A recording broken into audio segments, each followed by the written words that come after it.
Bueno,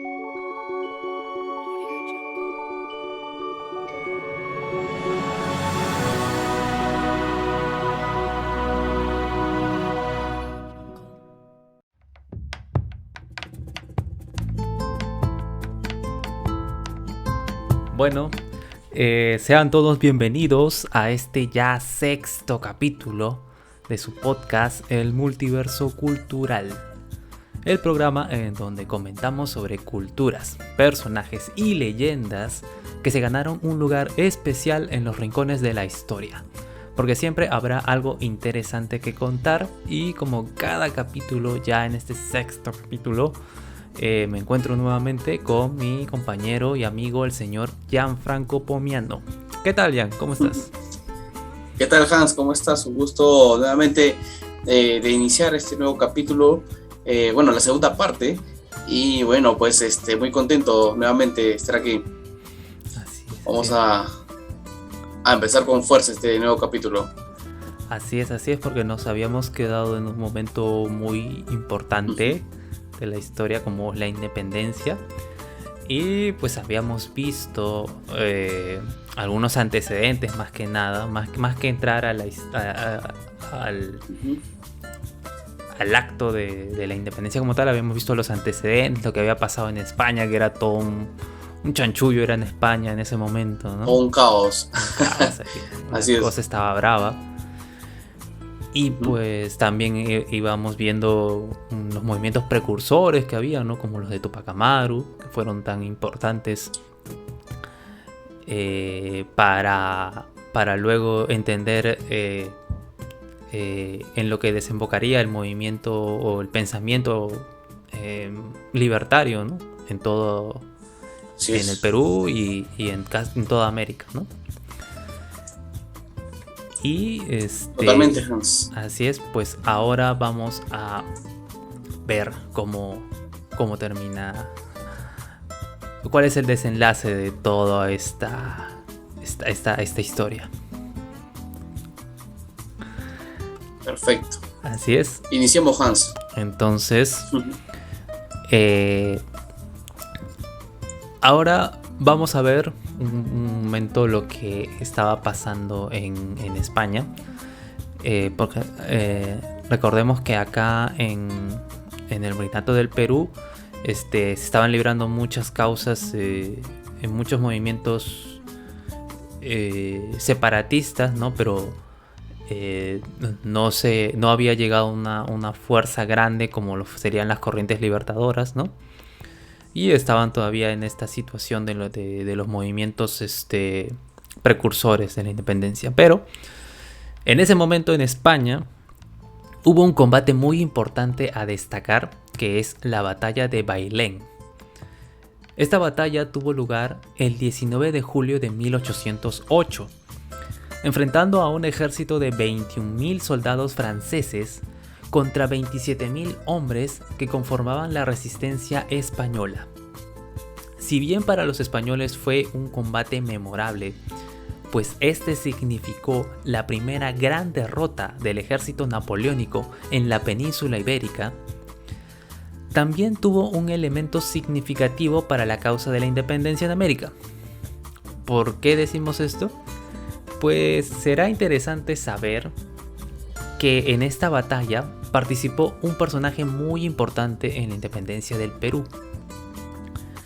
Y nos estamos refiriendo a nada más y a nada menos que el mismísimo Don José de San Martín.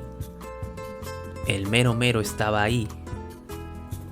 Tuvo una destacada participación en la batalla, peleando al lado de las tropas españolas.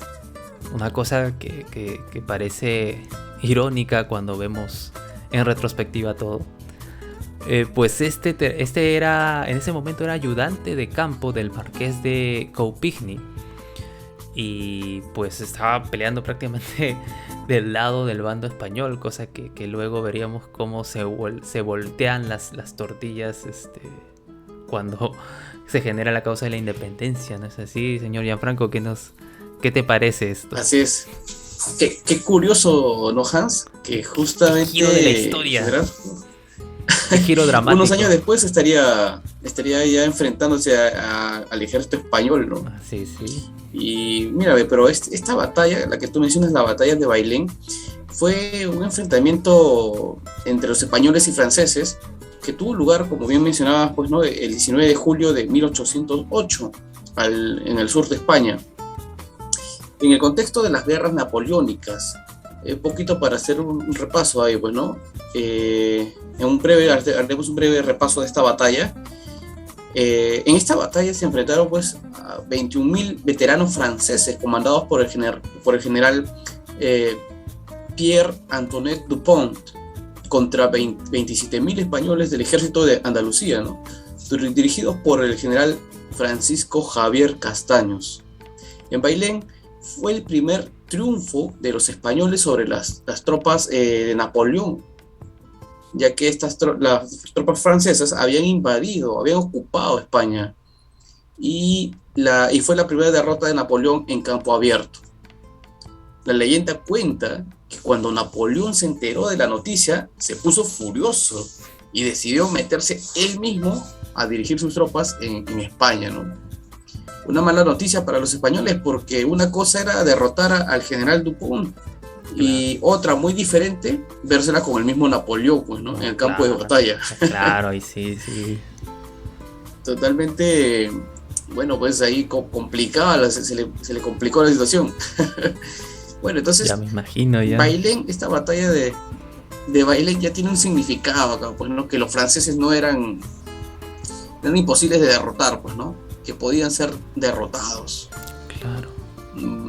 Y bueno, pues esta batalla tuvo una destacada participación de, como bien lo mencionabas también, de este personaje rioplatense, José de San Martín, el general, que posteriormente se convirtió en general, bueno, claro, que en aquel entonces era ayudante de campo, y bueno, pues estaba comandando la primera división del ejército de Andalucía. Un poquito para hacer un repaso de la historia de San Martín, ¿no? En su carrera militar, nos remontamos un poco a 1789, ¿no? San Martín había ingresado como cadete en el regimiento de Murcia, en el cual tuvo su bautizo de fuego de Orán, en el norte de África. Él empezó a participar en diversas batallas y fue ascendiendo a teniente de caballería. Con ese grado él realmente participó en varias batallas y estuvo así ascendiendo y ganando experiencia, ¿no? Y preparándose un poco para lo que vendría futuro, ¿no? Yo considero que ahí San Martín pues ya tenía esos ideales desde muy joven, ¿no? De querer aprender toda esta carrera militar, porque él ya tenía como que de repente por ahí un presagio, ¿no? Un presentimiento que el futuro le iba a valer todo ese conocimiento para algo más grande, ¿no? Para que el futuro y la vida misma le tenía preparado. Claro. Más bien, coméntanos un poco, Hans, sobre San Martín. Claro que sí, señor Gianfranco, porque viendo en retrospectiva esta batalla y viendo la participación que tuvo San Martín del lado de las tropas españolas, la primera pregunta que se nos viene a la cabeza seguro es ¿qué diablos hacía ahí? ¿No? Claro. Estaba perdido, se había nacionalizado español, ¿cuál era el motivo detrás de esa participación? Y pues bueno, hablando un poco sobre San Martín, nació en Yapeyú, en el virreinato del Río de la Plata, el 25 de febrero de 1778, pero solo vivió allí hasta los 6 años, pues su familia se mudó a España y a partir de los 11 años comenzó su carrera militar en el ejército español. Imagínate, yo a los 11 todavía estaba en primaria ahí peleándome con matemáticas, y San Martín ya estaba haciendo una carrera militar ya. Sí es. Y bueno, participó en distintas campañas militares en el norte de África, Francia y Portugal, a bordo de buques de la Armada Española. En 1810, cuando San Martín tenía 32 años, le llegó la noticia que en el Virreinato del Río de la Plata, las huestes revolucionarias habían conseguido la destitución del virrey, formando una junta de gobierno conocida como Provincias Unidas del Río de la Plata, e iniciando así el proceso de independencia en estos territorios. Al enterarse de esto, San Martín comienza a tomar interés en los virreinatos de América y los movimientos independentistas que se estaban suscitando. Un año después, en 1811, él renuncia al ejército español, obtiene su cédula de retiro y una autorización para trasladarse de Europa a América. Y según las propias palabras del futuro libertador, y esto fue lo que dijo, y así dijo: hallábame al servicio de la España en el año 1811, con el empleo del comandante de escuadrón del regimiento de caballería de Borbón, cuando tuve las primeras noticias del movimiento general de ambas Américas, y que su objetivo primitivo era la emancipación del gobierno tiránico de la península. Desde ese momento, me decidí a emplear mis cortos servicios a cualquiera de los puntos que se hallaban insurreccionados. Preferí venirme a mi país nativo. Recordemos que él era originario del Virreinato del Río de la Plata, aunque prácticamente pasó toda su vida en España, ¿no? Así fue José de San Martín. Bueno, pues hizo una carrera prácticamente en Europa, ¿no, Hans? Y ahí, claro, pues, y justo con unas nuevas estrategias militares que realizaban, pues, ¿no? Ya iban cada vez mejorando, pues, ¿no? Recordamos que en esta época, pues, la que predominaba incluso era, pues, el ejército francés, ¿no? Con Napoleón, claro, encabezado. Entonces empezaba a cambiar el tipo de estrategias de guerra, los mismos enfrentamientos iban cambiando, ¿no? Bueno, San Martín participó en las guerras independentistas hispanoamericanas. Su plan para atacar el poder realista era atacar el poder realista, pero en el Perú. Sabemos que él logró conseguir la independencia desde su país, pero era un peligro latente, ¿no? Mientras hay españoles en América. Sabía que en el Perú radicaba, pues, el poderío militar español, y esto podía, pues, traer riesgo a las recientes naciones que habían, pues, ¿no? Claro. Entonces él quería concretar la emancipación colonial de las actuales Argentina, Chile y Perú. Era su objetivo él, ¿no? Mientras desarrollaba su carrera militar, José de San Martín mantuvo contactos en Cádiz con otros jóvenes sudamericanos también, que, influenciados por las ideas de la Ilustración, pretendían la emancipación de las colonias americanas. O sea, ya tenían más que todo este pensamiento, ¿no? Entre los jóvenes, una influencia tan fuerte que ya, pues, hacían cambiar la mentalidad de muchos jóvenes de aquel entonces, pues, ¿no? Claro. En 1810 se conocieron los movimientos revolucionarios que estaban sucediendo en el Río de la Plata y en Venezuela. Ahí es donde José decidió solicitar la baja del ejército español para regresar a América y ofrecer sus servicios a la causa patriota. Él decidido, el hombre, ya, ¿no? Claro. A querer volver a su patria y a luchar, ¿no? Y a luchar por ella y aplicar todos esos conocimientos que aprendió en Europa y poder aplicarlos aquí, pues, ¿no?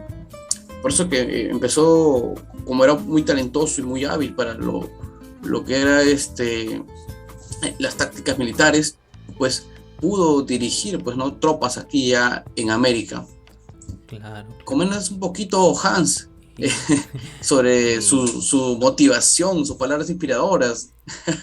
Y vemos, sí, te cuento que, como curiosidad, aunque él dijo que iba a regresar al Virreinato del Río de la Plata, Cuando obtuvo la autorización para su traslado, decidió que su destino no sería su tierra natal, sino la capital del virreinato peruano, Lima, donde alegó tener intereses que había dejado abandonados a pesar de que de nunca haber estado allí.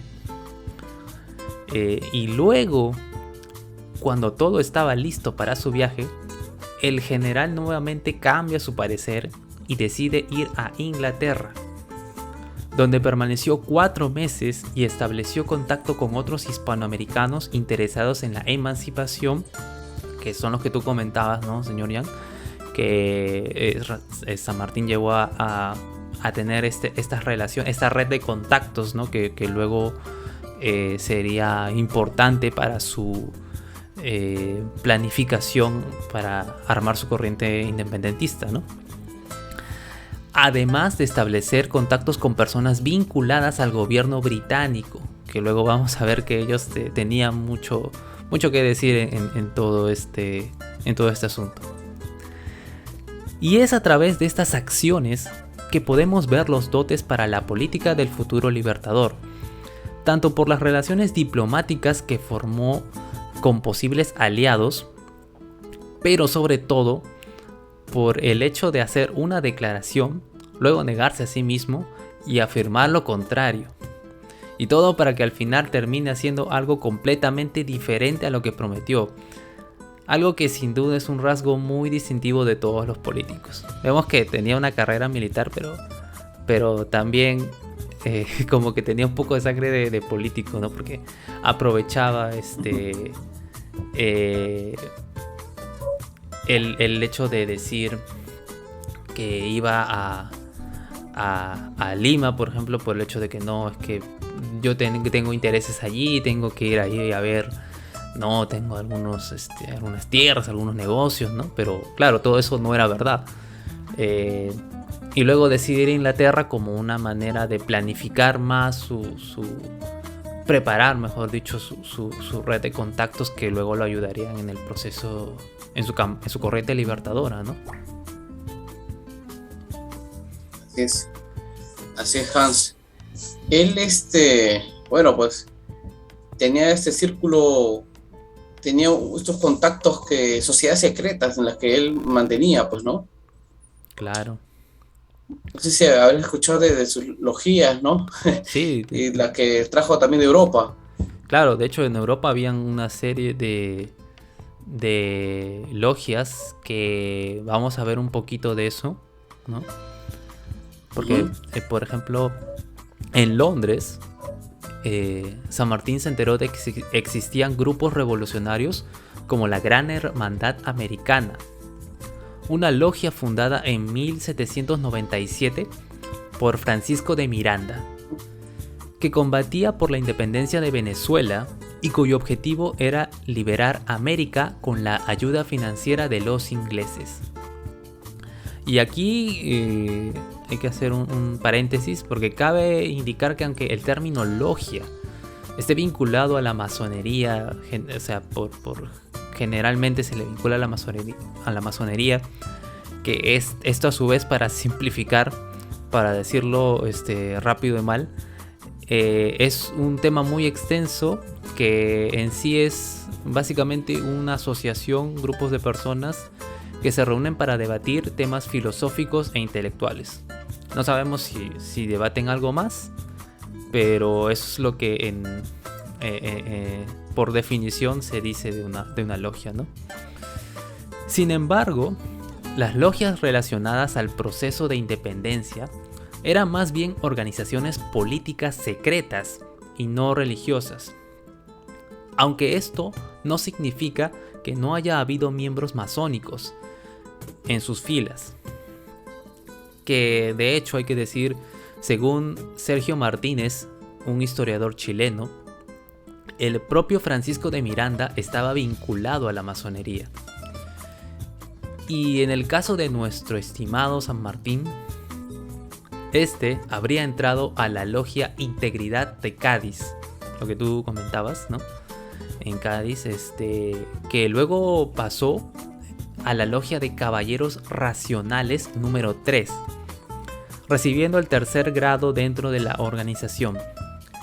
Y a su paso a Londres fue promovido a quinto grado, que también es una práctica muy común de los masones, ponerse rangos así. Tú eres el número 5, tu número 4, así, como en ese capítulo de Los Simpsons, ¿no? Que Homero entra a una logia. Algo así es el sistema que manejan, ¿no? Claro, claro. Creo que sí, Hans. Y hablando un poquito de Francisco de Miranda, ¿no? Él fue pues un militar venezolano. Y bueno, pues es considerado pues como uno de los héroes, bueno, de Venezuela. Claro. Y bueno, también, al igual que San Martín, también tuvo una carrera militar en España, ¿no? Y estuvo también participando en unas batallas, pues, ¿no? En defensa del ejército español, pues, ¿no? Claro. Y bueno, un poco de su mayormente se destaca su apoyo para la independencia, pues, ¿no? Sí, claro, o sea, ahí había muchas, en esas logias había muchos de distintos territorios, ¿no? Que tenían ya esas miras, ¿no? Al proceso de independencia, ¿no? Y ciertamente, Hans, también hubo un apoyo de Inglaterra hacia las colonias americanas, ¿no? Claro. Más que todo por una manera de querer comercializar también con las colonias, pues, ¿no? Sí, aprovecharse de esta situación de que pasaba, porque vemos que España e Inglaterra pues eran potencias y bueno, de alguna otra manera había una rivalidad entre ellos, pues, ¿no? Claro. Eran como amigos y rivales, ¿no? Exacto, sí.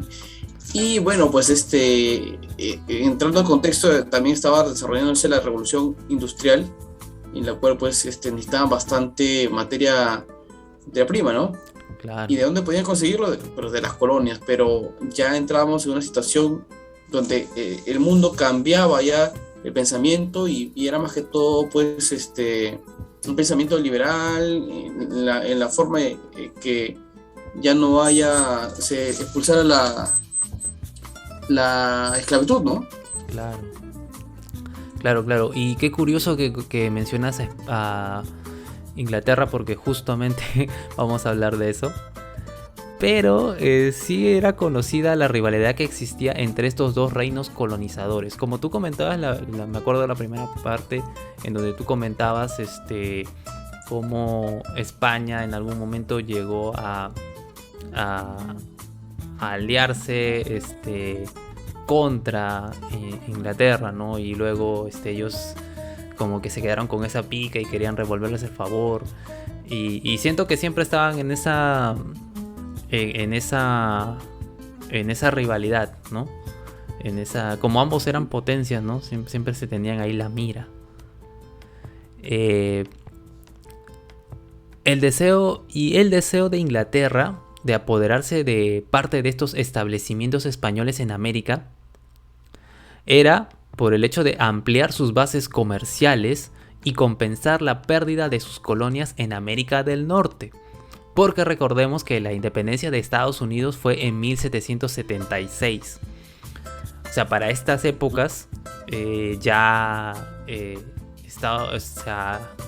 las colonias de América del Norte ya eran independientes, ¿no? Y Inglaterra había perdido esos territorios. Entonces, como tú comentabas también, la industrialización hizo que se manufacturaran más productos y esto hacía que ellos necesitaran mercados donde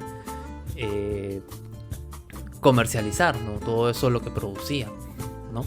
Porque hacia allá apuntaba el mundo, hacia una época industrializada, ¿no? Así es. Y de hecho, durante la Guerra de Independencia Norteamericana, Francia y España prestaron apoyo a los insurgentes en su causa emancipadora. Cosa que de ahí podemos ir deduciendo también que Inglaterra pues estaba interesada en devolverle el favor, ¿no? Como digo, eran ahí vemos como que decía, tú me la debes, entonces ya si ayudaste a que a independizar mis colonias, ya, yo también ahí voy a ayudar también a quitarte tus colonias. Sí. Era... Es de alguna otra manera, pues, una manera de aprovechar la situación, ¿no? Para sacar algún tipo de beneficio, ya sea económico, pues, ¿no? O de intercambios. Claro. Favores con favores ahí. Sí.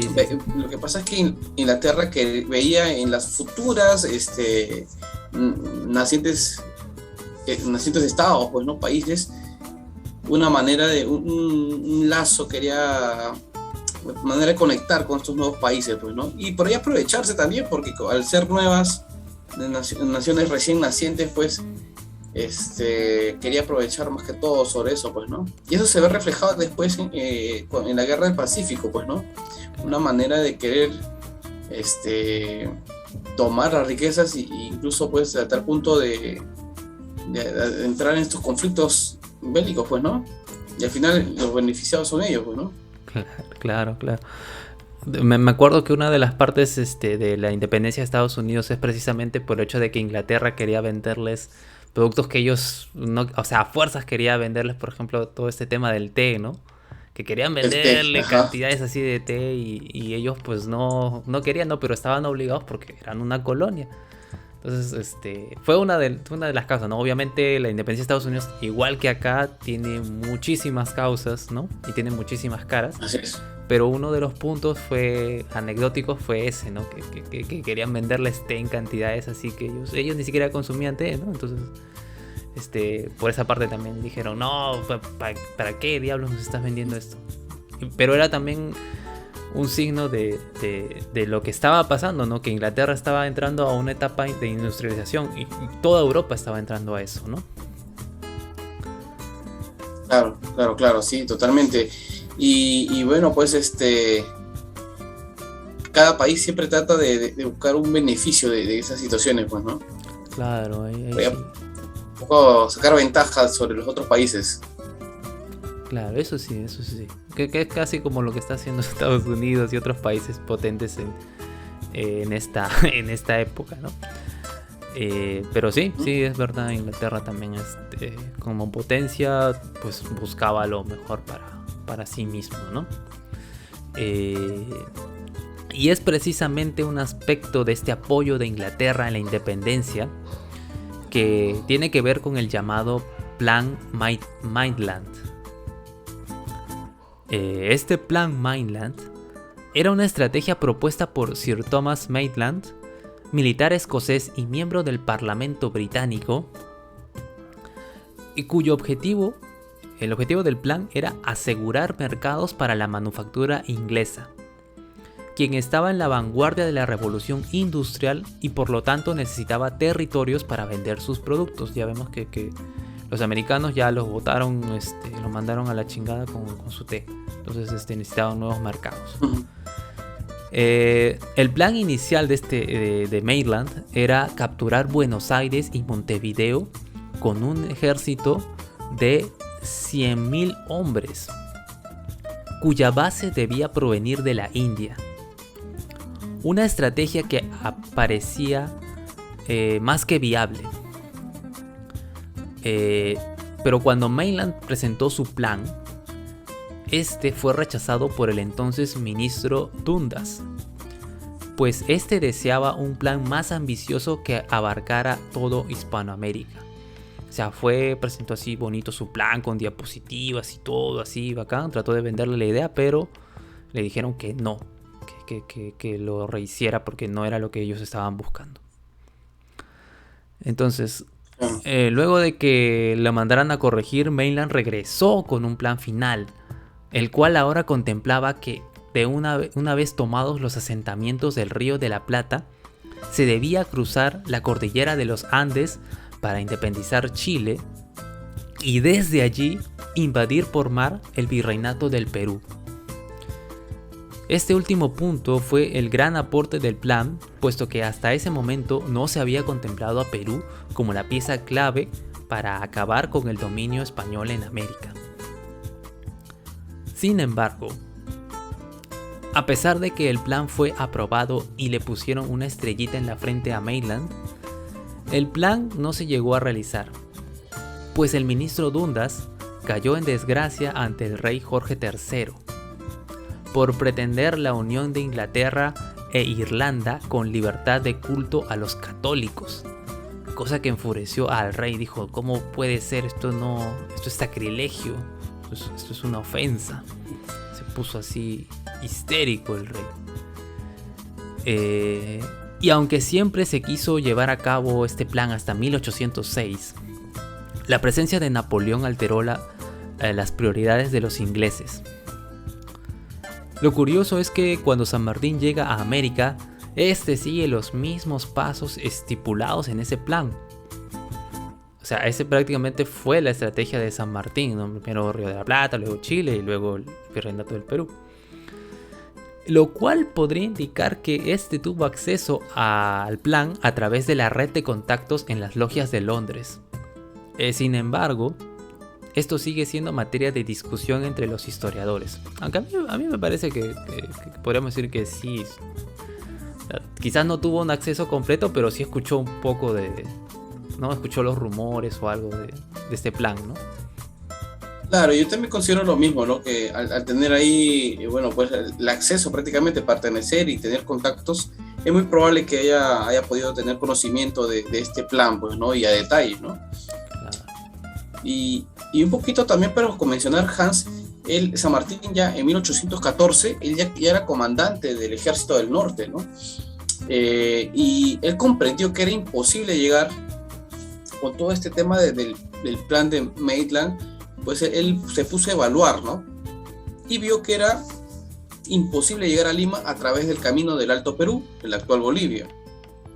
Y él, tomando en cuenta el plan de Maitland, que había conocido durante su estadía en Londres, en 1811, San Martín llegó a la conclusión, evaluando todo este tema, de que la estrategia más efectiva para llegar hasta el Perú consistía en cruzar la cordillera de los Andes, ¿no?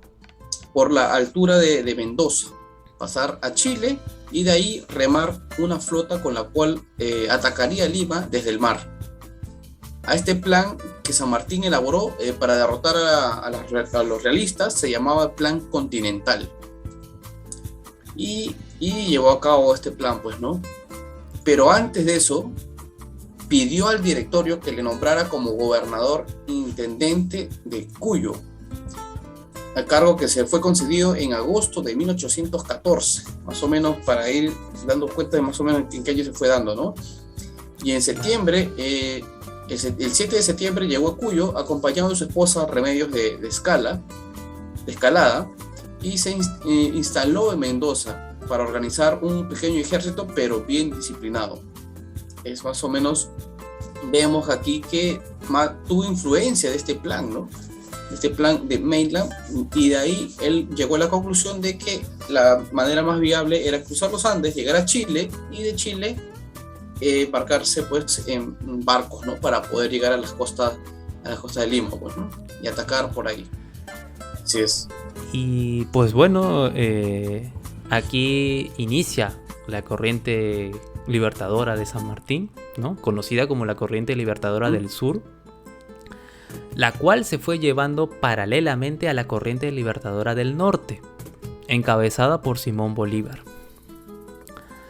Y bueno, ya en 1813, la corriente libertadora del sur logra su primera victoria en el combate de San Lorenzo, esto en el Virreinato del Río de la Plata, donde venció a las tropas realistas en la actual provincia argentina de Santa Fe. A pesar de que en este combate hubo algo muy... San Martín tuvo un encuentro muy abrupto, una historia muy curiosa, porque San Martín fue derribado por un proyectil junto con su caballo, quedando su pierna atrapada encima del animal y quedando a merced de los enemigos realistas. Y probablemente su muerte hubiera estado asegurada en ese momento de no ser por 2 soldados que corrieron en su ayuda. Casualmente ambos se llamaban Juan Bautista. El primero, Juan Bautista Baigorria, mató a un soldado realista que se acercaba al general, mientras que el otro, Juan Bautista Cabral, ayudaba a San Martín a liberarse del caballo, lo que desafortunadamente lo llevó a recibir 2 heridas mortales por parte del enemigo. Aún así, gracias a estos 2 combatientes valerosos, San Martín pudo salir airoso y consolidar su primera victoria en América, ya que de no haber sido por estos 2 hombres, probablemente la corriente libertadora de San Martín hubiera quedado allí y seguramente Bolívar hubiera tenido más participación, como había terminado incluso como nuestro libertador, y muy seguramente hoy estaríamos diciendo chamo en lugar de causa. Y lo que a mí más me preocupa de toda esta historia es ojalá hayan salvado también al caballo. Ojalá hayan salvado también al caballito. Pero sí, la verdad que es un caso curioso, ¿no? De lo que pasó con San Martín acá, porque pudo haber terminado allí su campaña. Siempre en la historia vamos a encontrar este tipo de situaciones, ¿no? De que, por ejemplo, este personaje principal como San Martín pudo haber no sido el legendario, ¿no? General, pues, ¿no? Sino que no hubiera podido darse toda su historia, ¿no? Como la conocemos, y el libertador como tal, si no hubiera sido por esas 2 grandes ayudas que tuvo, ¿no? Uh-huh. Bueno, él siempre tenía esa convicción de que la única manera de poder seguir avanzando pues era enfrentándolos llegando al Perú. De esa manera él continuaba siempre con su objetivo, con esa mira de poder aplastar a las tropas realistas aquí en territorio peruano, ¿no? Claro. Y bueno, pues felizmente tuvo ese apoyo en aquella situación para poder continuar con esta campaña tan interesante, pues, ¿no? Y muy importante, sobre todo para todo el continente americano. Claro. Cuéntanos, Hans, ¿qué pasó en junio de 1814? ¿Qué había pasado con San Martín? ¿Había logrado algo importante en esa fecha? Así es, porque para julio de 1814, San Martín, luego de haberse librado del beso de la muerte, San Martín habría logrado consolidar la independencia del Río de la Plata, acabando con las tropas realistas y haciéndolas retroceder a Chile y Perú. Luego de esta victoria fue nombrado gobernador de la provincia de Cuyo, que es lo que tú comentabas, ¿no? Y desde allí organizó las tropas que serían conocidas como el Ejército de los Andes, con el cual realizó la campaña para independizar Chile, que esta había vuelto a caer en manos de los realistas tras la batalla de Rancagua, ¿no? O sea, Chile ya había estado como que más o menos independiente, pero luego volvió a caer en manos realistas. Y a inicios de octubre de ese año, San Martín debía asegurar la independencia de Chile para luego invadir por mar el virreinato del Perú, siguiendo los pasos del Plan Mainland. Al cruzar los Andes, San Martín, el ejército de San Martín estaba conformado por 5.200 tropas, que incluían 500 hombres de caballería y 9.300 mulas que transportaban toda clase de suministros.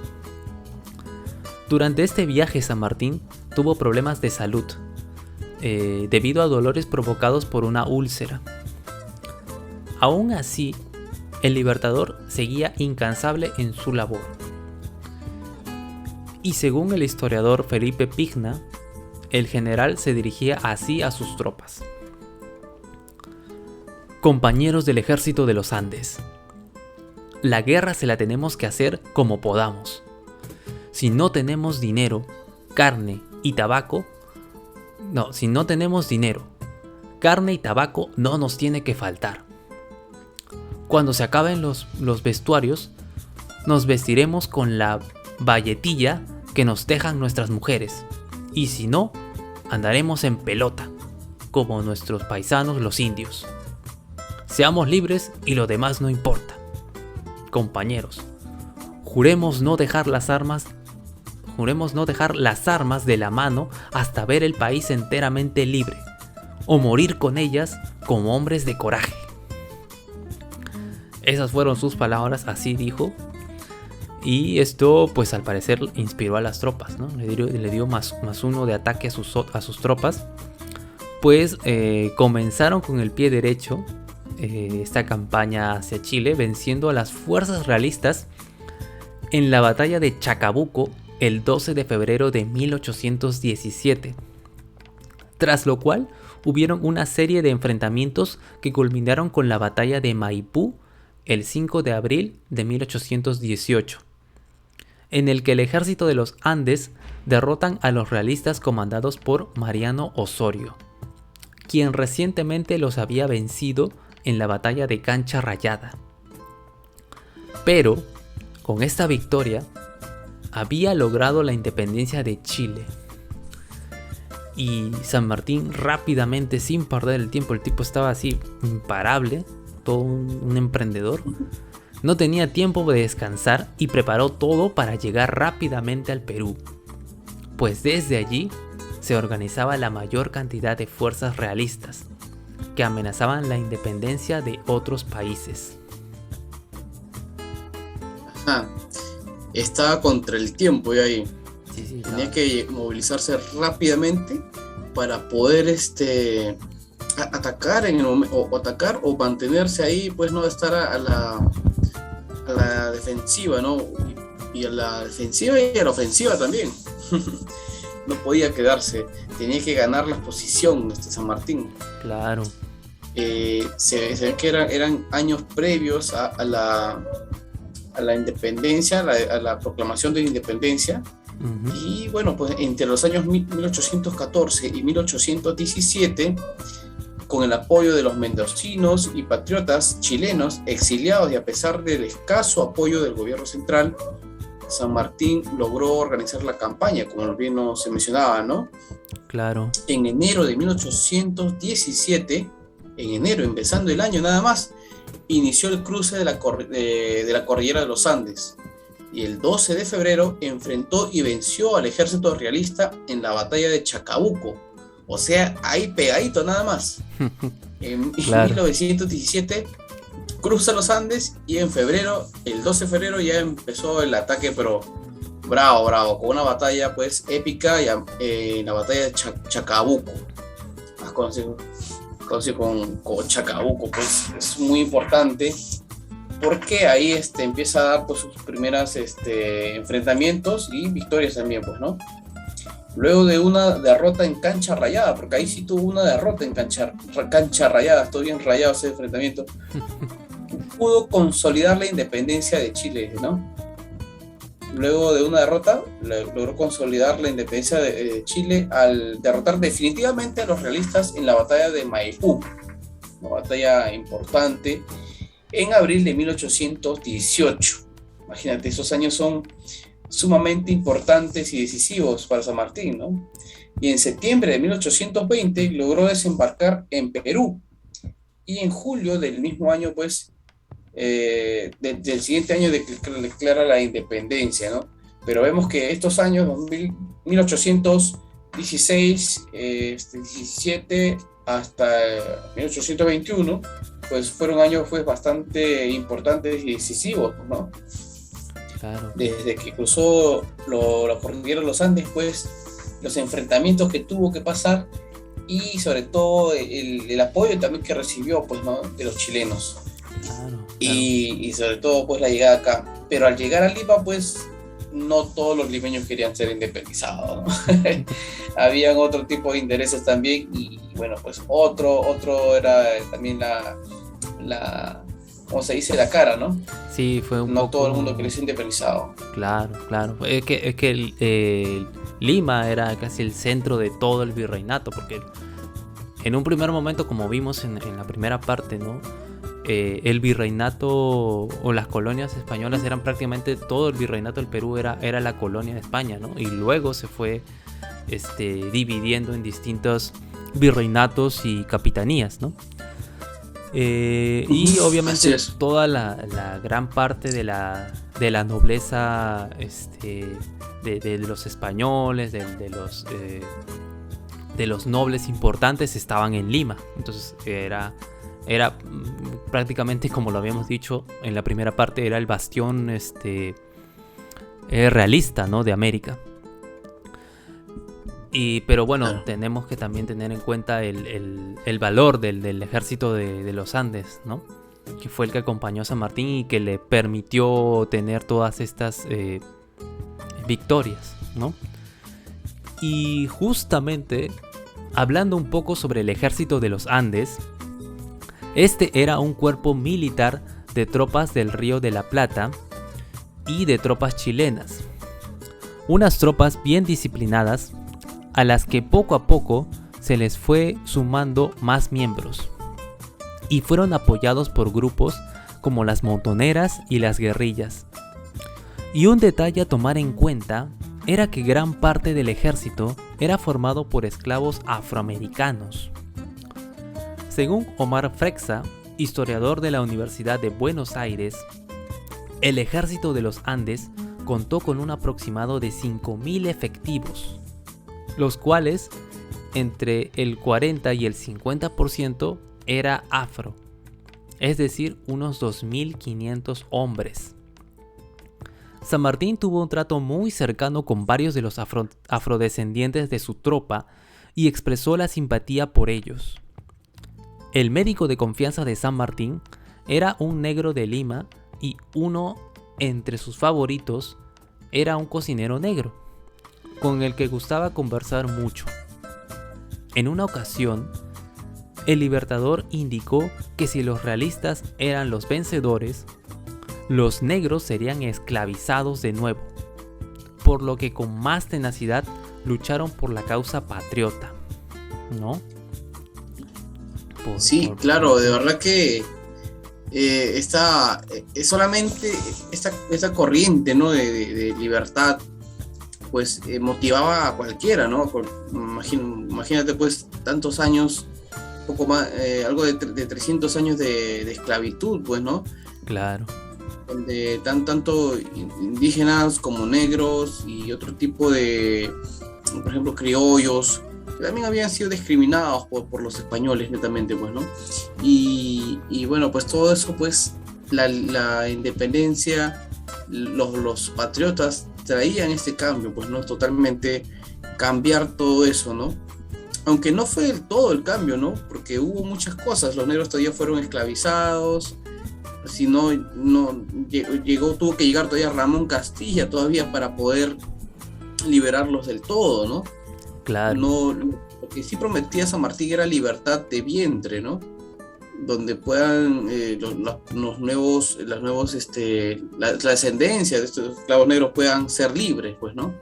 Algo que no gustó mucho a los hombres poderosos, pues, ¿no? Ya que ellos también tenían varios esclavos y, bueno, perder a uno de ellos era bastante, pues, ¿no?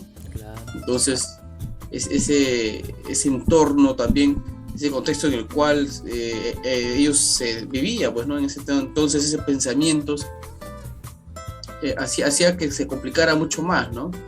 Pero había una gran mayoría que sí quería, de esclavos negros que querían ser libre, pues, ¿no? Claro.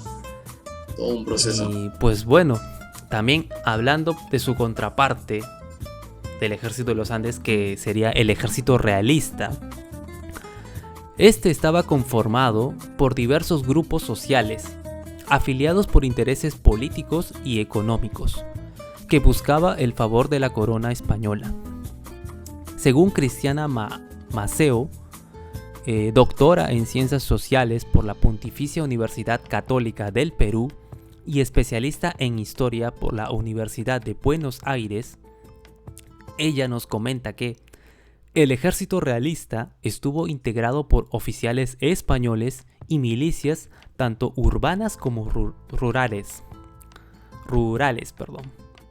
eh, compuestas por indígenas, mestizos y criollos. El ejército realista contó con la participación de varios oficiales americanos y fueron dirigidos por una oficialidad criolla elegida entre los sectores más destacados de la región y que a través de esta organización alcanzaron ascenso social. Así que, como vemos, también el ejército realista era una melcocha entre españoles, mestizos, criollos, pero todos ellos buscaban pues un beneficio, ¿no? Como escalar en la clase social, obtener como se dice, la venia, ¿no? de la corona española, ¿no? Buscaban su propio favor, ¿no? Buscaban ahí hacerse de sus propios intereses. Totalmente. Claro. Y aquí es donde ya entramos en ese proceso, ¿no, Hans? Y a ver, coméntanos más o menos qué pasaba en septiembre de 1820. Claro, te comento. En septiembre de 1820, el ejército de los Andes llega al Perú a través de la bahía de Paracas. Cabe indicar que para estas fechas, en España, comienza un periodo conocido como el Trienio Liberal. Para explicar esta situación, recordemos lo que pasaba en España. Vamos a ir un momento más en el tiempo, vamos a retroceder en el tiempo para recordar que en 1808 el rey Fernando VII había sido destituido de cargo por Napoleón cuando éste invadió España. Luego se formaron unas juntas de gobierno que llevaron a la creación de la Constitución de Cádiz en 1812, que establecía una monarquía constitucional y que luego, en 1814, los franceses fueron derrotados y Fernando VII retornó al poder, derogando esta Constitución de Cádiz, pues obviamente no le convenía, ¿no? Y es así que llegamos al 1 de enero de 1820. Con toda esta situación en España, con el rey regresando, pero desconociendo esta nueva Constitución de Cádiz, la cual establecía una monarquía constitucional y no la monarquía hegemónica en la que él estaba tan acostumbrado y tan a gusto, ¿no? Y él quería regresar a su monarquía, a esa monarquía, ¿no?, que él tanto quería. Pero es así en este escenario que en enero de 1820, cuando en las Cabezas de San Juan, en Sevilla, 20.000 hombres del ejército español que iban a ir a luchar contra las tropas independentistas en América, se rebelaron contra Fernando VII. Este ejército era encabezado por el coronel Rafael del Riego, el cual se negó a ir a luchar a América y buscó restablecer la Constitución de Cádiz.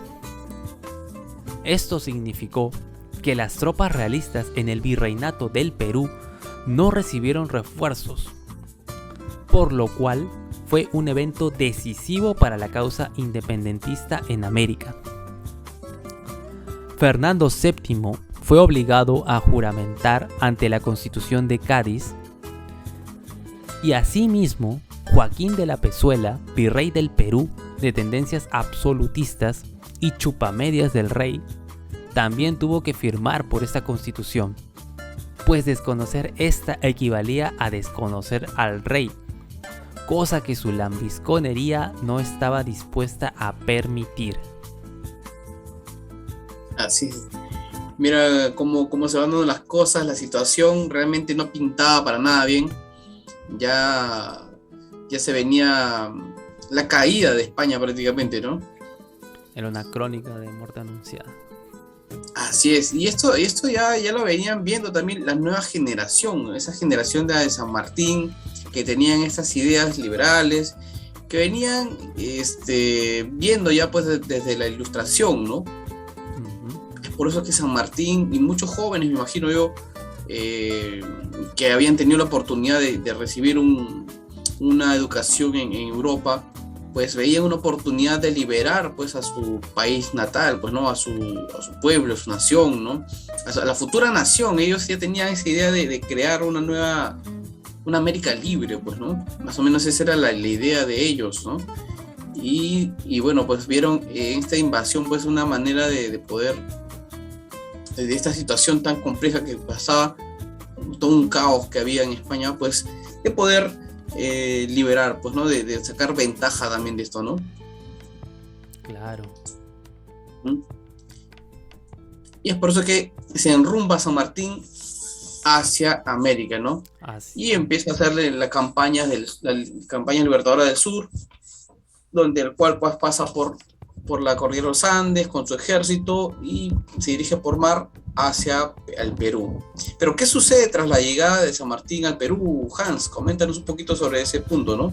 Claro, porque, o sea, tras esto, tras la llegada de San Martín y la rebelión del riego de España, esto provoca que pues las tropas realistas no reciban el apoyo de España, pues estas tropas se rebelan contra el rey y ya no van a América.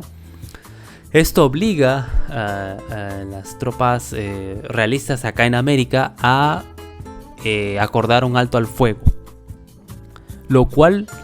tras lo cual hubo reuniones en Miraflores entre representantes del virrey y el libertador. Al mismo tiempo, unos 3.000 soldados negros provenientes de las haciendas cercanas al Valle de Pisco se unieron voluntariamente al ejército libertador.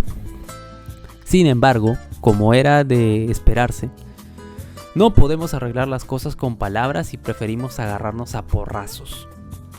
Es así que en octubre de ese mismo año, o sea, prácticamente un mes nos duró la tregua, se reanudaron los conflictos con el envío de una fuerza comandada por el general independentista Rudencio Alvarado a la sierra sur del país, y el bloqueo del Callao por parte de la flota comandada por Lord Cochrane, experimentado oficial naval que luchaba junto a San Martín. El 21 de octubre, San Martín creó la primera bandera del Perú, y a fines de ese mes, el general puso rumbo al norte de Lima, desembarcó en Huacho y estableció su base en Huaura. Y ya que estaba por ahí de paso, también se proclamó la independencia de la ciudad. Es así que tenemos que la primera independencia como tal fue proclamada en Huaura en 1820, casi un año antes de la que todos conocemos, ¿no? Sin embargo, esta no quedó allí, pues el mismo San Martín desplegó distintos batallones para llevar acciones en distintas regiones al mismo tiempo. Una de las más importantes fue la expedición patriota de 1.200 hombres comandada por el coronel Antonio Álvarez de Arenales. Es así que se comenzó un tour libertador donde ciudades como Ica, Guayaquil, Trujillo, Piura, Huamanga, Huancayo, Tarma, Huánuco y Lambayeque también recibieron la bendición independentista. Así es, Hans. En el Perú, pues el Perú recibió San Martín, ¿no? Después de todo esto, pues el título de protector de la libertad con funciones de gobierno, ¿eh? Imagínense todo lo que llegó a recibir pues San Martín a la llegada a su llegada al Perú, pues, ¿no? En ese cargo que se le brindó, pues él decretó la libertad de hijos de esclavos nacidos después de la independencia. Es justamente lo que conversábamos hace un momento. Fundó escuelas y bibliotecas, eliminó los tributos indígenas y creó símbolos patrios como la bandera y el himno nacional. El himno nacional que lo hizo mediante un concurso. El plan de emancipación continental debía completarse con el ejército de con el ejército de Simón Bolívar, que luchaba en el norte del continente, ¿no? Estos dos personajes, pues, prácticamente hicieron un gran trabajo, pues, ¿no? Y duro, sobre todo, pues, ¿no? Al poder ir poco a poco expulsando a los españoles, pues, ¿no? Hasta sacarlos del Perú completo, ¿no? Todo culminando con Simón Bolívar en 1824. En 1822 se reunieron Simón Bolívar y don José de San Martín en Guayaquil, donde se decidió delegar a Bolívar la finalización de las luchas por la independencia y su retiro de la actividad militar, pues, ¿no? San Martín como que le cedía, ya que en el Perú, pues, había todo un debate si continuar con una monarquía constitucional o pues desligarse del todo de España, pues, ¿no? Entonces era lo que se buscaba, pues. Entonces San Martín vio esta situación y prefirió, pues, desligarse un poco de todo esto, pues, ¿no? Y ceder el paso a Bolívar, que también venía muy fuerte, pues, a liberar otros países también, pues, ¿no? Claro. La Gran Colombia, que entonces tenía, pues, ¿no? Y bueno, es así que llegamos al tan afamado año de 1821. En los primeros días de enero, luego de poner a los Reyes Magos en el nacimiento, se proclamó la independencia en las regiones de Piura, Cajamarca, Tumbes y Chachapoyas. Mientras, del lado de los realistas, se produjo el llamado motín o pronunciamiento de Asnapuquio, en el cual oficiales realistas de alto mando, liderados por José de Canterac, Jerónimo Valdés y José de la Serna, hartos de la intransigencia del virrey, se sublevaron contra este y lo depusieron del cargo, por no decir que lo echaron a patadas.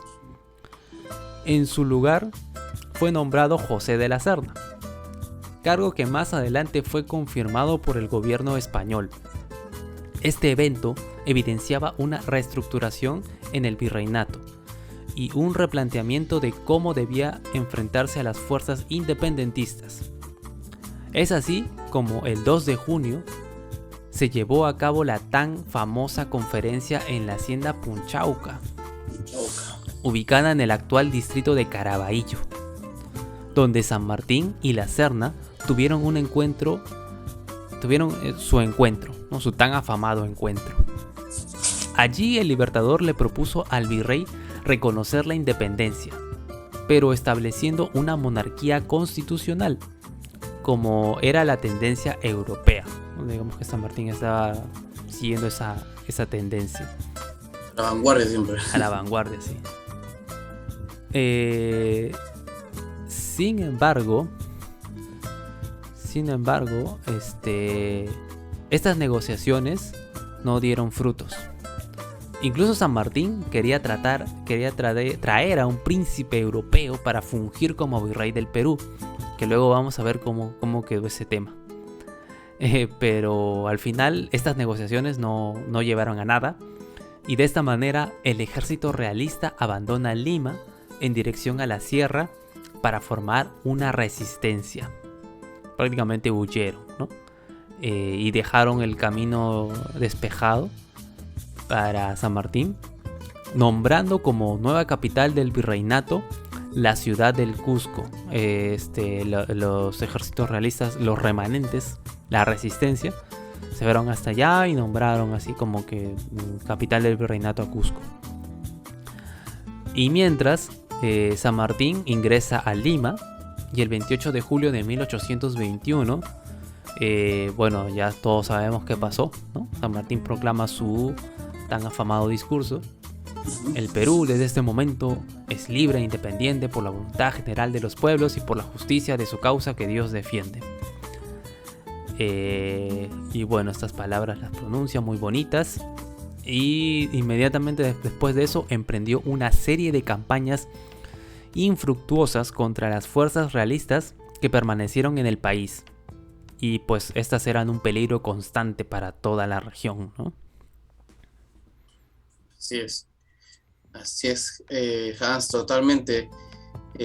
Mientras estuvieran el ejército realista aquí todavía, pues corrían peligro los otros países, pues, ¿no?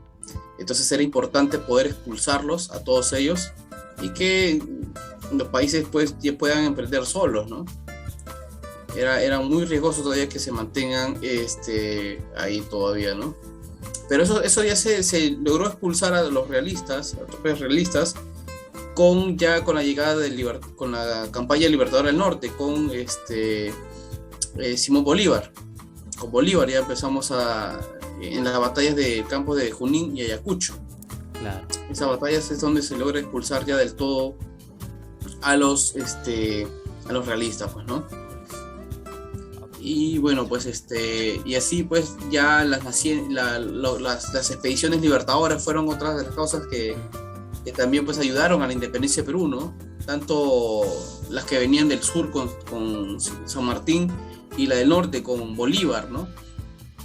Entonces esas eran las principales causas para la independencia del Perú, para que se pueda dar toda esta gesta pues de emancipación de América, ¿no? Claro. Que poco a poco fue independizándose, ¿no?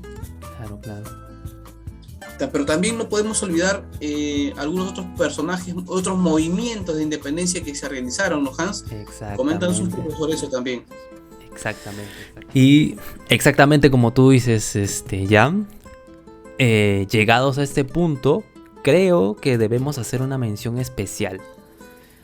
Y es que durante este periodo existieron muchos movimientos en todo el Perú que luchaban a favor de la causa independentista. Pues hubo muchos factores que contribuyeron al éxito de la campaña independentista de San Martín. Y uno de ellos era sin duda los grupos conocidos como las montoneras. Estos campesinos indígenas y mestizos que peleaban en su mayoría con armas artesanales como palos y hondas. Algunos se hacían con sables y fusibles quitados al enemigo, y su especialidad eran las emboscadas. Teniendo la ventaja de jugar de local, y sin duda, un nombre que deberíamos recordar en la historia es el de Basilio Auqui, líder de los morochucos de Pampa Cangallo, un jefe de septuagenario que tenía este grupo de guerreros de Pampa Cangallo en Ayacucho. El historiador ayacuchano Nelson Pereira nos comenta que las guerrillas morochucas surgieron al calor del descontento causado por las reformas borbónicas y que se activaron con la sublevación de los hermanos Angulo y Mateo Pumacahua en Cusco. Y en 1814, a partir de allí, comenzó la denominada Revolución Morochuca contra las autoridades virreinales. Y de hecho, ellos jugaron un papel muy importante durante la campaña de San Martín, ya que cuando este envió al general Juan Antonio Álvarez de Arenales a la incursión a las regiones andinas, Álvarez tuvo la ayuda de los morochucos en su expedición. Según el historiador Nelson Pereira, solamente con el apoyo de las guerrillas en avituallamiento, alimentos, ganado y conduciendo al ejército por las rutas, solamente con ese apoyo, Álvarez pudo tomar la ciudad de Huamanga, curar la independencia allí y seguir camino hacia el valle de Mantaro. Es decir, solamente con el apoyo de estas tropas morochucas se logró pues esto, ¿no? Pero su participación no solo se limitó a esto, sino que cuando el brigadier realista Mariano Ricafort intentaba darle caza a Arenales, los morochucos se batieron con sus fuerzas, impidiendo que llegara al general independentista. En venganza, Ricafort los persiguió hasta Cangallo, derrotándolos en la estancia de Chupasconga e incendiando su ciudad. Se calcula que alrededor de 300 hombres de las montoneras fallecieron en esta batalla. Pero wow, ahí vemos la valentía de estos hombres, ¿no? Claro, claro. Este periodo, especialmente, Hans, de las guerrillas morochucas, se convirtieron en una amenaza a tomar en cuenta por la facción realista, pues realizaban certeros ataques en los pueblos dominados por los realistas, en los que difundían el discurso libertador a manera de Blitzkrieg, ¿no? Un término alemán que significa guerra relámpago, algo que también se utilizó en la Segunda Guerra Mundial, ¿no? Los guerreros morochucos emboscaban a sus enemigos y luego desaparecían rápidamente. Realizaban ataques rápidos pero eficaces. Pero también, sin duda, uno de los más memorables ataques se dio en el camino de Sechapampa, en Ayacucho, en noviembre de 1821, meses después de la proclamación de la independencia. Basilio Auqui seguía combatiendo con los realistas. El líder septuagenario ordenó a su gente arar, enfangar y cubrir con vegetación un tramo por el que debía pasar una escuadra realista. El plan era de que un grupo de sus hombres sirviera de cebo y cuando los realistas los vieran, se fueran encima sin saber que se precipitaban a la trampa pantanosa que les habían preparado, donde los guerreros los atacaron a pedradas.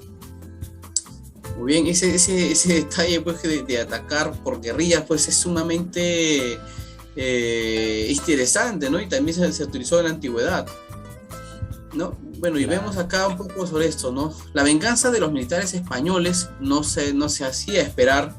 En pocas semanas las tropas realistas volvieron a destruir e incendiar Cangallo. El general realista Carratalá declaró que quedaba borrado de los pueblos el criminalismo Cangallo. De esta forma, la historia de Basilio Auqui y la resistencia morochuca es un ejemplo de la independencia. Tuvo muchas caras y que la suma del esfuerzo, valor y entrega de miles de hombres y mujeres, tanto del exterior como del interior, fueron los que nos llevaron a lograr la independencia. Y que, así como los de los morochucos, existen muchas historias de personas que lucharon por la independencia, más allá de los ejércitos de San Martín y Bolívar. Y aunque no se tiene una vasta documentación como la de estos libertadores extranjeros, las historias de estos otros libertadores también son dignas de conocer y recordar y de no olvidar, pues, ¿no? Mantenerlo siempre presente, ya que no solamente fueron los extranjeros los que nos liberaron, sino también hubieron peruanos y peruanas que lucharon fehacientemente y muy aguerridos por esta ansiada libertad, pues, ¿no? Por la independencia. Claro. Aunque tuvieran quizás no los mismos intereses que San Martín, porque ya vemos que él tenía sus planes de una monarquía constitucional, claro, y todo. Pero sí entendían que pues... tenía que haber una libertad. Claro, una libertad, librarse de los realistas, claro, los españoles. El primer paso para que el Perú sea una república, una monarquía constitucional, lo que sea que fuese, el primer paso era eliminar la presencia realista, ¿no? Entonces, en eso estaba de acuerdo todos los grupos. Y fue así que también pues los morochucos apoyaron, ¿no? a la corriente libertadora de San Martín, ¿no? Así es, totalmente. Después de todos estos enfrentamientos, de todas estas guerrillas, estos enfrentamientos, estas batallas, el virreinato del Perú cae, pero nace una república, ¿no? La que se llamó y se conoce actualmente como la República del Perú. Así es.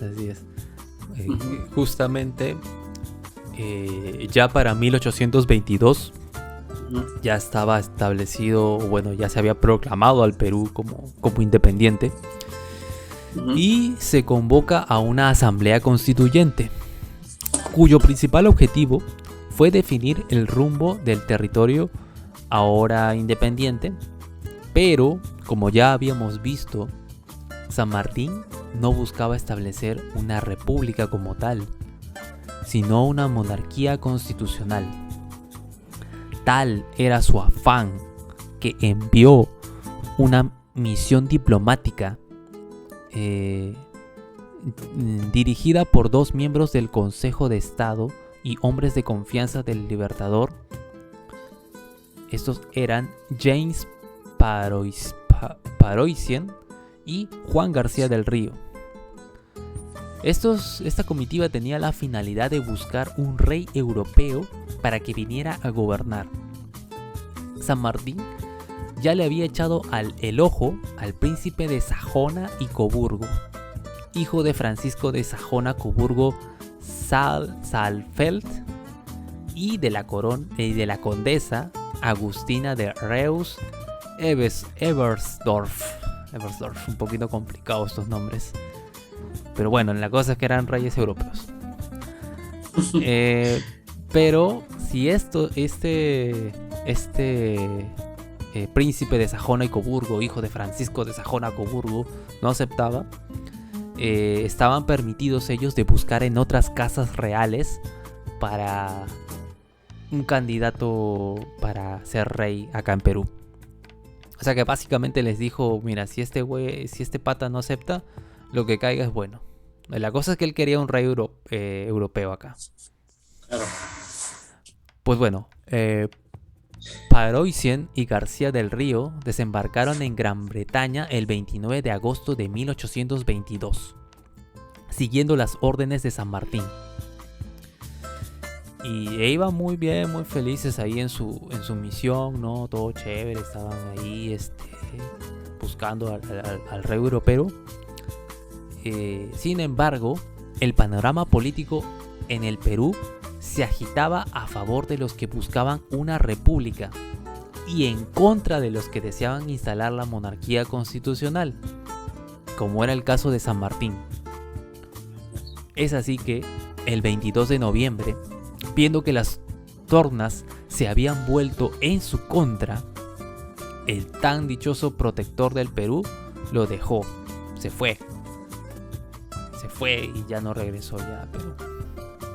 O sea, viendo que esto de la monarquía constitucional no pegaba, dijo, no, pues mejor ya me retiro, ¿no? Mejor lo dejo a alguien más ahí. Sí. Que ya, pues cuando tus ideas no pegan, ya mejor retirarte nomás, ¿no? Sí, totalmente. Pero hubiera sido bueno que San Martín le avisase a sus emisarios, pues Paroicien y García del Río recién se enteraron de esto 5 meses después, cuando se les informó que habían quedado sin efecto los poderes que les había conferido San Martín.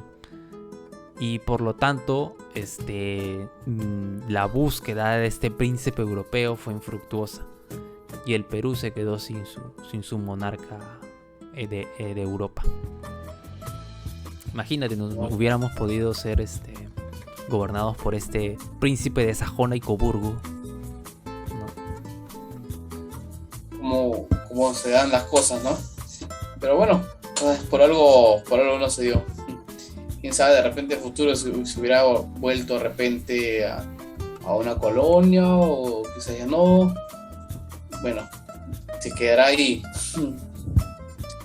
Pero también hubiera sido diferente si hubiera ganado su rebelión Tupac Amaru, ¿no? Sí. Quizás estaríamos hablando quechua también. Como idioma oficial. Claro. Son puntos que quedan ahí, pues, ¿no? Como ¿qué hubiera pasado, sí? ¿Qué pasaría si...? Claro, así es. Y bueno, pues llegando ya al 28 de julio, que es importante recordar esa fecha. ¿Por qué es importante, Hans? Claro, porque ciertamente, aunque el 28 de julio siempre será recordado como el día en que se proclamó la independencia, esta novela, que es el proceso de independencia, estaba lejos de terminar, pues la presencia realista en la sierra aún era fuerte, y luego de la retirada de San Martín hubo una serie de campañas y conflictos que culminaron con las batallas de Junín y Ayacucho, donde, según muchos historiadores, es cuando realmente el Perú se consolida como nación independiente. Lo cierto es que, más que una fecha, creo que a través de todo esta recapitulación de los eventos más importantes en la independencia, debemos darnos cuenta de que esto es más que nada un proceso que se fue llevando gracias a diversos factores, tanto internos como externos, y los intereses de diversos grupos, como fue por ejemplo Inglaterra, ¿no? Quienes, para bien y para mal, moldearon la república en la que hoy día vivimos. Y nos gustaría hablar más sobre las batallas de Junín y Ayacucho, pero no queremos excedernos con el tiempo. Creemos que esto ha sido más que suficiente para entender cómo se llevó a cabo la independencia como tal. Y eso lo podremos dejar para un siguiente capítulo, ¿no, señor Gianfranco? Claro que sí, sobre todo a tocar más temas, ¿no? Porque realmente la independencia de Perú es bastante compleja por la situación, el contexto que se da, involucra pues la invasión de Francia a España, pues las juntas de gobernación, ¿no? La Junta de Cáliz también, y bueno, pues las ideas de la ilustración que influyen sobre todo a esas generaciones, ¿no?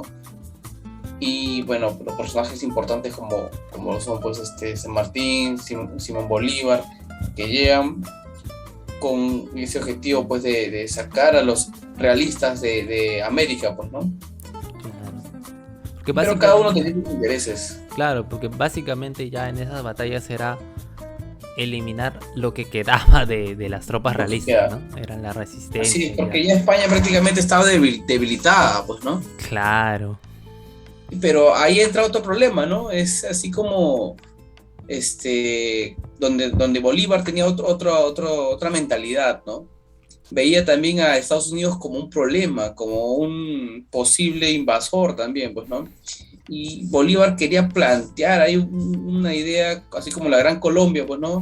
Unir a toda Sudamérica, hacerlas, por así decirlo, un solo país fuerte para que pueda defenderse en caso haya una invasión europea o los mismos norteamericanos querían aprovecharse, pues, ¿no? Entonces, más o menos ahí ya se van dando, pues, diferentes puntos de vista, enfoques, y al final no se da acá en el Perú las ideas que quiere pues Bolívar, y Bolívar pues llega a tenerle una gran enemistad con los peruanos. Se queda resentido. Que será también motivo por otro video. Sí, como que se queda resentido, ¿no? Es como que sí. Esa idea de la Gran Colombia tampoco pegó acá, ¿no? Como que no estábamos muy de acuerdo en ser. Entre todo, así es, sí, pues. Así es, ¿no? Pero qué tanto también esto es para reflexionar, qué tanto hemos aprendido nosotros, ¿no? 200 años y el Perú, ¿cómo lo encontramos, ¿no? ¿Cómo sigue el Perú? Este pasaje de la historia es importante para poder analizar también la actualidad, ver realmente, pues, seguimos siendo el Perú, ese Perú, ¿no? Donde el cual había un caos de diferentes ideas y bueno, pues, ¿no? Un Perú en el cual no había alguien que pueda direccionar realmente, pues, ¿no? Al país. A ver, eso sería cuestión de reflexionar, pues, ¿no? ¿Qué tanto el Perú, pues, ha podido, como se dice, pues, no, había un cambio, qué tanto ha cambiado, ¿no? ¿Qué cosas, qué puntos han cambiado, ¿no? Claro. De aquel Perú con el Perú actual, pues, ¿no? Qué tanto hemos evolucionado como nación, ¿no? Sería bueno, claro, llegar a entender eso. Pero claro, es un... Claro, eso también puede quedar en cada uno, ¿no? En saber claro, qué tanto ha... en base a sus propias experiencias, ¿no? Ver cuál es nuestra realidad, si estamos bien, si estamos mal o si estamos en camino a lograr algo, ¿no? O sea, también cada granito de arena de cada persona que trabaja o que estudia, ¿no? Es importante para entender, para trazar nuestro futuro como nación. Y bueno, luego de esa bonita reflexión que nos hemos sacado, creo que damos por terminada hasta acá esta segunda parte. Ojalá les guste. Y pues bueno, señor Gianfranco, recuérdenos cómo lo encontramos en redes sociales. Claro que sí, con mi mismo nombre, Gianfranco Pomiano, estoy realizando videos sobre las culturas pre-incas, Bueno, ahí también se resalta pues la organización económica, sociopolítica y algunas manifestaciones culturales. Y también habla un poquito de la arquitectura de estas culturas y también sobre los incas, ¿no? Entonces sería importante que puedan darse un vistazo, ¿no? por mi canal y puedan compartirlo y suscribirse también. Y no se olviden también suscribirse aquí a este canal de Colectivo Dupec, que estaremos subiendo más videos de este tipo, ¿no? Este corte cultural, ¿no? E histórico, para poder seguir aprendiendo juntos. Así es. ¿Y dónde te encontramos, estimado Hans? Cuéntanos, por favor. Bueno, a mí me pueden encontrar a través de las redes sociales de Oveja Gris. Estamos en Facebook y en Instagram. Si desean ver un poquito del tema de ilustración, de historias de fantasía, de ciencia ficción. En sí, si les gustan esta clase de historias, nos pueden encontrar allí. Estamos preparando algunas cositas para este siguiente año. Y acá también en Dupec, donde también estamos preparando más cosas y más contenido. Así es. Que seguramente ya estarán saliendo en los próximos meses. Con todo, Hans. Muy bien. Muy bien. Muy bien, amigos. Estamos llegando a este fin de este video y bueno, pues agradecerles a cada uno de ustedes. Por favor, no se olviden de darle like, suscribirse también y compartirlo. Así es, hasta acá llegamos. Nos estaremos viendo en una próxima oportunidad. Hasta luego. Así es. Muchas gracias a todos. Hasta luego. Hasta luego. Chao. Y